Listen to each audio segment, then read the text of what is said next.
তপতির cook হাউসে সবাইকে স্বাগত। আজ আমি বানিয়ে দেখাবো জিভে জল আনা মুখরোচক বাদাম পকোড়া। প্রথমে মশলাটা তৈরি করে নিচ্ছি। প্রথমে দিয়ে দিলাম বিট লবণ, তারপর কাশ্মীরি লঙ্কার গুঁড়ো, চাট মশলা, গরম মশলা আর আমচুর পাউডার। তারপর সমস্ত মশলাগুলোকে ভালোভাবে এইভাবে মেখে রেডি করে রাখছি। এটা প্রথমে রেডি করে রাখতে হবে, তার কারণটা পরে বলছি। এরপর একটা যে কোনো মাপ আপনারা নিয়ে নেবেন। এখানে আমি একটা ছোট্ট বাটি নিয়েছি। এই বাটিতে করে 2 বাটি ফ্রেশ বাদাম নিয়ে নিলাম।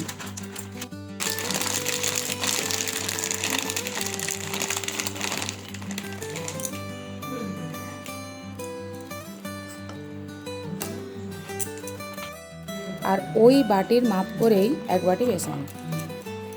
বেসনের মধ্যে দিয়ে দিলাম পরিমাণ মতো লবণ, হলুদ গুঁড়ো, অল্প ধনে গুঁড়ো, অল্প জিরে গুঁড়ো, অল্প কাশ্মীরি লঙ্কার গুঁড়ো, ঝাল লঙ্কার গুঁড়ো, ব্ল্যাক সল্ট, সঙ্গে অল্প হিং দিলাম। হিং দিলে গন্ধটা খুব সুন্দর হয়। তারপর বেসনটাকে খুব ভালোভাবে মিশিয়ে নিলাম। এরপর যে বাটিতে করে বেসন দিয়েছি তা ওই বাটিতে কিছুটা জল নিয়েছি।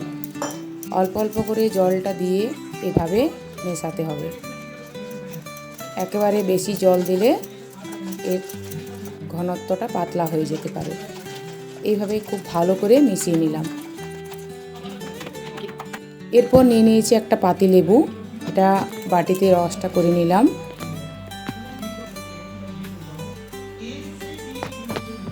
তারপর এটা ছাঁকনি দিয়ে ছেঁকে ওর মধ্যে দিয়ে দিলাম।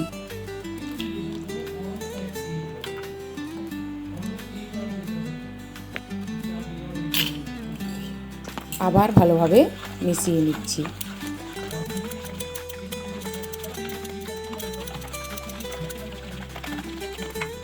এরপর বাদামগুলো, এগুলো ভাজতেও হবে না, ফ্রেশ বাদামগুলো দিয়ে দিলাম এই মাখনটার মধ্যে।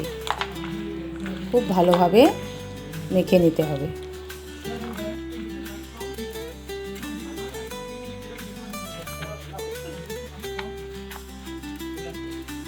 খুব ভালোভাবে মাখা হয়ে গেছে। এদিকে কড়াইয়ে তেল বসিয়ে দিয়েছিলাম। তেলটা গরম হয়ে গেছে। দেখে নিচ্ছি একটা চেক করে তেলটা গরম হয়েছে কি না। এরপর অল্প অল্প করে ওই মাখন সমেত বাদাম দিয়ে দিচ্ছি, কিন্তু খুব তাড়াতাড়ি একটা খুন্তির পেছন দিয়ে আমি নেড়ে নিচ্ছি। খুব তাড়াতাড়ি নাড়তে পারলে ভালো। এখানে 2 জন হলে ভালো হয়, কিন্তু একাই বানাচ্ছি। ঘুরিয়ে ঘুরিয়ে এভাবে বানিয়ে নিলে প্রত্যেকটা বাদাম আলাদাভাবে কোটিং হয়ে যাবে।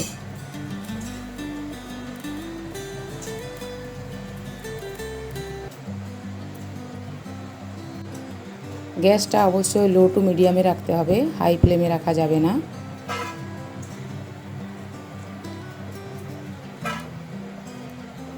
দেখুন প্রায় প্রত্যেকটা বাদাম আলাদা। আর এই গরম অবস্থায় যে মশলাটা বানিয়ে রেখেছিলাম সেটা মেখে নিচ্ছি। যদি গরম অবস্থায় না মাখেন তাহলে ভালোভাবে মশলাটা মিশবে না। যতবার এইভাবে ভেজে নেব ততবারই কিন্তু মশলাটা মেখে নিতে হবে। ওই গরম অবস্থায় মাখলে মশলাটা খুব ভালোভাবে ধরে যাবে। আবার দেখুন ভেজে নিচ্ছি।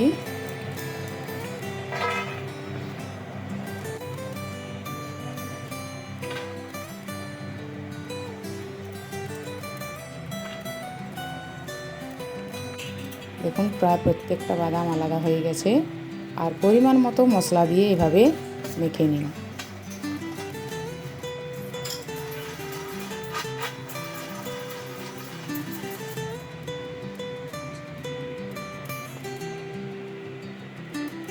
দেখুন তৈরি হয়ে গেছে মুখরোচক বাদাম পকোড়া, যেটা আমরা বাজার থেকে কিনে এনে খাই। এটা খুব মুচমুচে হয়েছে। দেখুন আপনাদেরকে আমি কয়েকটা বাদাম ভেঙে দেখাচ্ছি। দেখুন কত সুন্দর মুচমুচে হয়েছে।